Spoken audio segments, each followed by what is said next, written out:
Comment planifier sa vie de prière?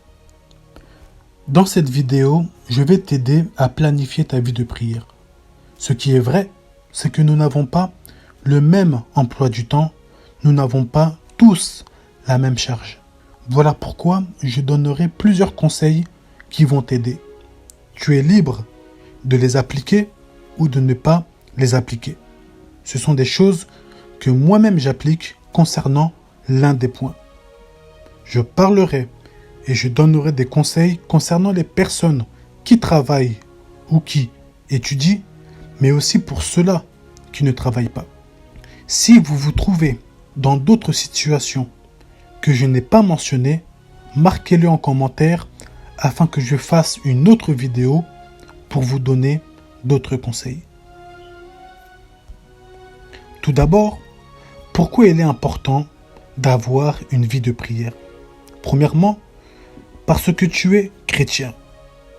Un vrai chrétien a une vie de prière. Si tu n'as pas de vie de prière, pose-toi la question si tu es vraiment un chrétien né de nouveau. Un être humain a besoin de respirer pour vivre. Et un chrétien a besoin de prier. Il a besoin de la parole de Dieu et du Saint-Esprit pour respirer spirituellement. Pourquoi nous parlons de planifier sa vie de prière? Car beaucoup vous travaillez, vous avez des enfants, de grandes responsabilités. Vous rentrez fatigué et vous voulez à la fois avoir une vie de prière car vous êtes chrétien, mais cela semble difficile pour vous. Certains, vous êtes tellement fatigués que vous somnolez en priant.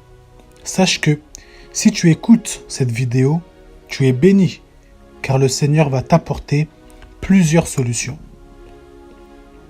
Si tu connais ou si tu rencontres une personne qui a besoin de planifier sa vie de prière, n'hésite pas à lui envoyer cette vidéo. Surtout, n'oubliez pas de vous abonner, car beaucoup de vidéos sortiront pour vous aider dans votre marche avec Dieu. La première chose qu'il faut savoir, c'est qu'il ne faut jamais copier son voisin, car vous n'avez pas les mêmes réalités. Même s'il te dit qu'il prie pendant 3 heures, ne cherche pas à le copier, car toi tu travailles la journée, mais lui ne travaille pas, donc il a le temps. Il est important de planifier les choses en fonction de ses journées et de ses réalités. Il ne faut jamais chercher à battre des records. Il ne faut pas chercher à faire des programmes compliqués où tu vas souffrir. De base, tu pries 30 minutes. Et c'est ton maximum. Mais tu mets que tu vas prier 2 heures. Frère, tu vas t'endormir. Tu médites de base un chapitre par jour. Mais tu mets que tu méditeras 5 chapitres par jour et tu commences à lire vite. C'est bien d'avoir la volonté. Mais le but, ce n'est pas de décevoir Dieu en faisant des programmes que tu ne vas pas respecter. Fais-toi un programme à ton niveau où tu sais que tu pourras le respecter et le réaliser. Et si tu veux monter et ajouter, fais-le progressivement. Parlons du premier cas. Tu travailles la journée ou tu étudies. En France, par exemple, ceux qui sont à temps plein travaillent 35 heures par semaine. Le plus courant, du lundi au vendredi. Et ils sont au repos le samedi et le dimanche. Mais nous avons aussi des personnes qui travaillent le week-end, mais pas en semaine. Cela concerne, de manière générale, les étudiants qui veulent se faire un peu d'argent, car la semaine, ils sont en cours. Ça, c'est un exemple. Mais dans le pays là où tu es, il se peut que ce ne soit pas 35 heures. Donc, toi, tu dois partir sur la base des réalités du pays de là où tu habites. Voici. Si tu travailles ou si tu étudies le matin, voici quelques stratégies que je peux te donner. C'est de télécharger des enseignements ou des prédications que tu pourras mettre dans ton téléphone. Ainsi, le matin, pendant ton trajet pour aller au travail ou pour aller étudier, si tu fais par exemple 45 minutes de trajet pour arriver sur ton lieu de travail ou à ton école, tu auras été enseigné avant même d'arriver au travail ou à ton école. Tu peux faire de même pendant le retour. Déjà à ce niveau, tu grandis dans la connaissance de la parole. Pour la méditation de la parole, ce que tu peux faire, c'est par exemple lire un chapitre lorsque tu as ton temps de pause. Certains diront, mais pendant mon temps de pause, c'est là où je mange. Oui, c'est vrai. Ne connaissant pas les règles de ton entreprise ou de ton école, à toi de t'organiser et de savoir si cela est possible. Mais au moins, tu as l'idée. Sinon, vu que tu as déjà écouté une prédication sur ton chemin à l'aller, au retour, tu peux changer et méditer pendant ton temps de trajet. Si tu es en transport, tu peux le lire avec tes yeux. Mais si tu conduis, tourne-toi vers la lecture audio. Sinon, s'il est plus facile pour toi de le méditer à la maison, attends de rentrer à la maison pour méditer. Fixe-toi une heure où tu vas méditer, même un chapitre selon ton programme. Pour la prière, ce que j'encourage le plus, c'est de prier en esprit partout où vous êtes. Dans Matthieu chapitre 6, le verset 6, on nous dit « Mais quand tu pries, entre dans ta chambre, ferme ta porte et prie ton Père qui est là dans le lieu secret. Et ton Père qui voit dans le secret te le rendra. » Ce qu'il faut savoir, c'est que la chambre dont on nous parle, ce n'est pas ta chambre physique qu'il y a à la maison. Lorsqu'on parle de la chambre, on parle de ton esprit. On parle de l'endroit où tu es en intimité avec le Seigneur, ton esprit. L'avantage, c'est que même si tu es à l'extérieur, tu peux entrer dans cette chambre qui est ton esprit pour parler à Dieu. Ainsi, tu n'as pas besoin d'attendre de rentrer à la maison pour aller prier, car ta chambre qui est ton esprit est transportable. Par exemple, moi, je parle à Dieu même pendant que je travaille. Je parle à Dieu même pendant que je mange. En soi, je suis en tout temps en connexion avec le Père. Je peux regarder la télé et dire au Seigneur, « Seigneur, t'as vu comment le monsieur a sauté ?» Ou je pars au magasin et je dis au Seigneur, « Seigneur, le pain se trouve de quel côté ?» Et je sens dans mon esprit, on me dit d'aller tout droit. Et là, en allant tout droit, je vois le pain. Je chante même des louanges ou des adorations, même quand je suis en mouvement. Je n'ai pas besoin ou je n'attends pas de rentrer à la maison pour prier, car Dieu est partout et je lui parle partout. Ça, c'est un grand secret si vous ne voulez pas perdre votre vie de prière. Car beaucoup disent, je vais prier le soir avant de dormir. Mais arrivé le soir, vous vous endormez. Mais en priant en esprit, partout où vous êtes, même si le soir, vous vous endormez, au moins, vous savez que vous avez parlé à Dieu. Je ne dis pas qu'il ne faut pas prier le soir avant de dormir. Mais l'intimité avec Dieu, ce n'est pas une sorte de religion où on se fixe des heures comme si c'était à ce moment-là que Dieu se manifestait. Mais l'intimité avec Dieu, c'est sortir avec Dieu, marcher avec Dieu, tout faire avec Dieu. Ainsi, je n'ai pas besoin de le fixer des heures car je suis tout le temps avec lui. Mais si vous souhaitez lui fixer une heure, c'est bien aussi. C'est votre façon d'être avec Dieu. Si je travaille le soir, et je ne pense pas que tu étudies le soir, tu peux appliquer le même principe. Comme ça, le matin et l'après-midi, cela te permettra de te reposer et d'effectuer certaines tâches. Là, nous parlons de ce que toi, tu fais personnellement. Après, si avant d'aller travailler, tu as des programmes d'église ou des tâches diverses, là, c'est autre chose.